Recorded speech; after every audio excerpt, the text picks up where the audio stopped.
नमस्कार सभी को।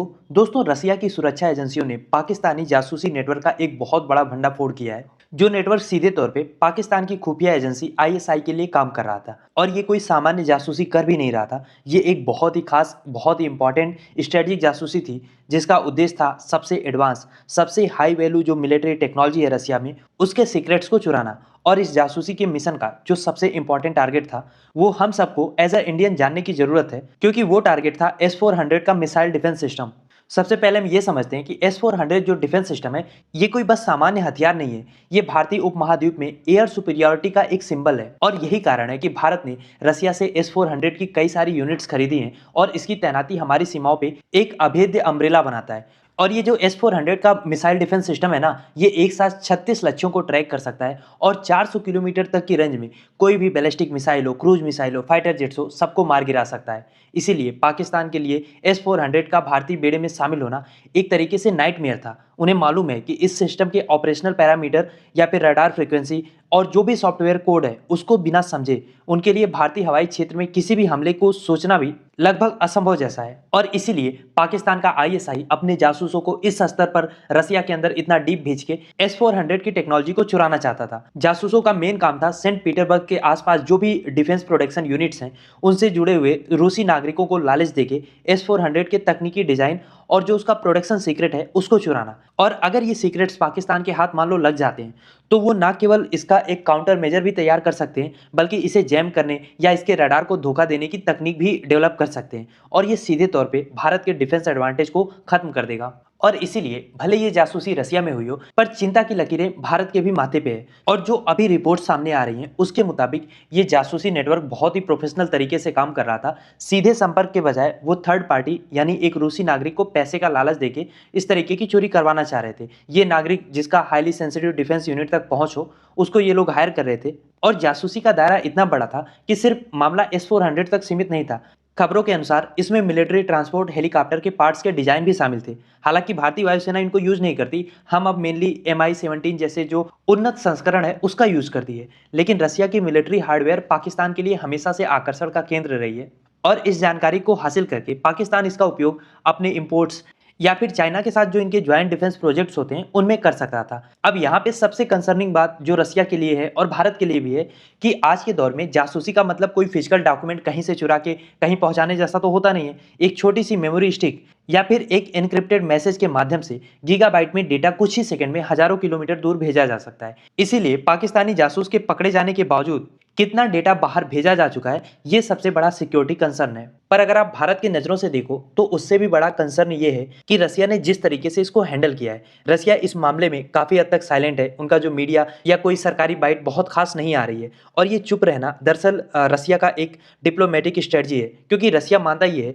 कि उसकी डिफेंस टेक्नोलॉजी की मांग पूरी दुनिया में है। इसीलिए जासूसी उनके लिए कोई बहुत एक्सट्रीम लेवल की बात अब नहीं है। उसको ये लोग डेली थ्रेट की तरह ट्रीट कर रहे हैं, क्योंकि रसिया को ये भी लग रहा है कि अगर वो इस तरीके की जासूसी की घटनाएं बार बार सार्वजनिक करेगा, तो उसके स्ट्रेटेजिक पार्टनर जो हैं, उनसे इसके रिश्ते खराब होंगे। और इसीलिए पास्ट में भी जब चाइना के जासूस रसिया में पकड़े गए थे, उसके बावजूद रसिया ने चाइना के साथ अपने बायलैटरल रिलेशन को या पार्टनरशिप को खराब नहीं किया, क्योंकि रसिया एक तरीके से ये मान के चल रहा है कि जासूस को हम पकड़ेंगे, उसको जेल भेज देंगे, लेकिन एक जासूस के कारण हम किसी देश के साथ अपनी जो लॉन्ग टर्म पार्टनरशिप है या रिलेशनशिप है, उसको खराब नहीं करेंगे, उसको खतरे में नहीं डालेंगे। और आज के समय में तो वैसे भी रसिया यूक्रेन युद्ध के कारण रसिया काफी हद तक अलग थलग पड़ा हुआ है, तो उसको नए पार्टनर्स की जरूरत है, नए बायर्स की जरूरत है, एनर्जी और हथियार दोनों के लिए। और उसी कड़ी में रसिया पाकिस्तान के साथ भी अपने व्यापारिक और ऊर्जा संबंध मजबूत करना चाहता है। ऐसे में आईएसआई के जासूसों को सार्वजनिक रूप से शर्मिंदा करके वो पाकिस्तान के साथ अपने रिश्ते में एक खटास नहीं डालेगा। इसीलिए रसिया ने इसको एक लिमिटेड इंटेलिजेंस केस मान के पर्दे के पीछे निपटाने का फैसला लिया है। और कोई खास खबर इस मामले में या कोई बड़ी अपडेट इस मामले में शायद आपको इन फ्यूचर देखने को भी ना मिले, क्योंकि सारा मामला, सारी डील पर्दे के पीछे ही रसिया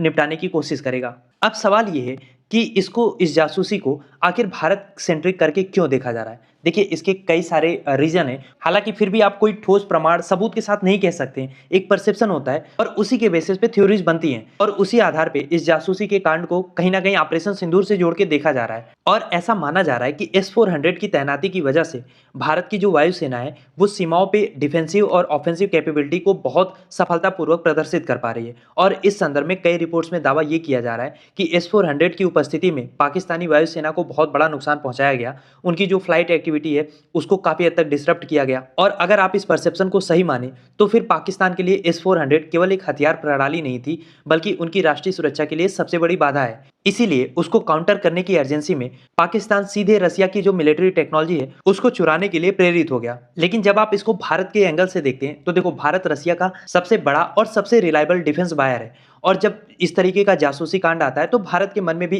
कहीं ना कहीं अविश्वास पैदा होगा। भारत भी ये सवाल करेगा कि क्या रसिया अपनी सबसे संवेदनशील तकनीक को सुरक्षा प्रदान करने में सक्षम है, खासकर तब जब तकनीकी रूप से ये भारत की सुरक्षा से जुड़ी है। अच्छा, जब आप इसको रसिया के पर्सपेक्टिव से देखते हैं तो जासूसी करने का मतलब ये है कि कहीं ना कहीं जासूसी में अगर पाकिस्तान फेल हो रहा है तो पाकिस्तान को रसिया एक पोटेंशियल बायर की तरह देख रहा है कि अगर आप जासूसी करना चाह रहे हैं मतलब आप खरीदना भी चाह रहे हैं। और रसिया पे जिस तरीके के वेस्टर्न सैंक्शंस लगे हैं उसको नए दोस्त की जरूरत एशिया में है। और कहीं ना कहीं रसिया लगातार पाकिस्तान के साथ रिश्ते भले ही लिमिटेड तरीके से पर सुधार रहा है। दोनों देशों में सैन्य सहयोग भी बढ़ रहा है। कहीं ना कहीं ये भारत के लिए चिंता का विषय है।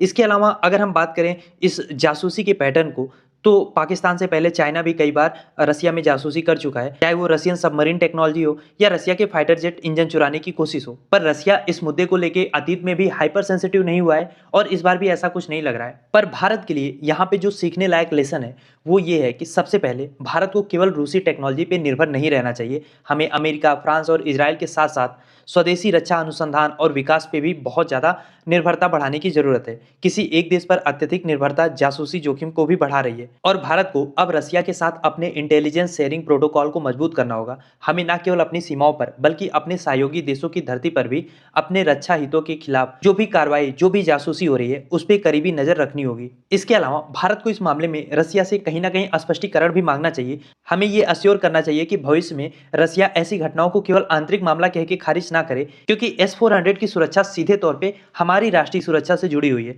तो इस पे कोई समझौते का तो सवाल ही नहीं उठता। दोस्तों, इंटरनेशनल पॉलिटिक्स में हर कोई अपने नेशनल इंटरेस्ट को सबसे ऊपर रखता है, चाहे वो रसिया हो या पाकिस्तान हो या फिर भारत हो। लेकिन जब बात डिफेंस साझेदारी की आती है तो उसमें म्यूचुअल ट्रस्ट बहुत ज़्यादा जरूरी होता है। जहां एक तरफ भारत रसिया से अरबों डॉलर का डिफेंस हार्डवेयर खरीद रहा है, वहीं दूसरी तरफ उसी हार्डवेयर का सीक्रेट एक देश चुराने की कोशिश कर रहा है जिसके साथ रसिया अपने संबंध सुधार रहा है। और ये सिचुएशन जो है वो भारत के लिए कहीं ना कहीं एक डिप्लोमेटिक चैलेंज है। और भारत को अब रसिया को स्पष्ट शब्दों में बताना होगा कि जो हमारी रणनीतिक साझेदारी है उसकी एक कीमत है जो रसिया को भी चुकानी चाहिए, और उस कीमत में विश्वासघात की कोई जगह नहीं है। और ये मामला केवल S-400 के सीक्रेट्स की चोरी का नहीं है, ये दरअसल आधुनिक युद्ध की जो बदलती तस्वीर है उसका एक संकेत है, जहां पे गोली और बम से पहले डेटा और जानकारी चुराने की कोशिश होगी। और पाकिस्तान का ये कदम साफ साफ दिखा रहा है कि जो भारत की डिफेंस कैपेबिलिटी है उसको पर्दे के पीछे से, बैकडोर से पाकिस्तान इनकैपेसिटेट करने की हर कोशिश करेगा। लेकिन यहाँ पे सवाल पाकिस्तान से नहीं है, सवाल रसिया से है कि क्या रसिया अपने एक पोटेंशियल नए एलाई के लिए, जो हमारे दशकों पुराने संबंध हैं, जो हमारी ओल्डेस्ट और लार्जेस्ट स्ट्रेटेजिक पार्टनरशिप है, क्या उसको रसिया खतरे में डाल सकता है? और क्या रसिया अपने डिफेंस एक्सपोर्ट्स पर भरोसा बनाए रखने के लिए अपना जो इंटरनल सिक्योरिटी है उसको मजबूत करेगा, या जासूसी का ये सिलसिला ऐसे ही चलता रहेगा? तो दोस्तों, आई होप आपको सारी चीजें क्रिस्टल क्लियर हो गई होंगी। आपकी क्या राय है इस टॉपिक को लेके, लिखिए उसको कमेंट बॉक्स में।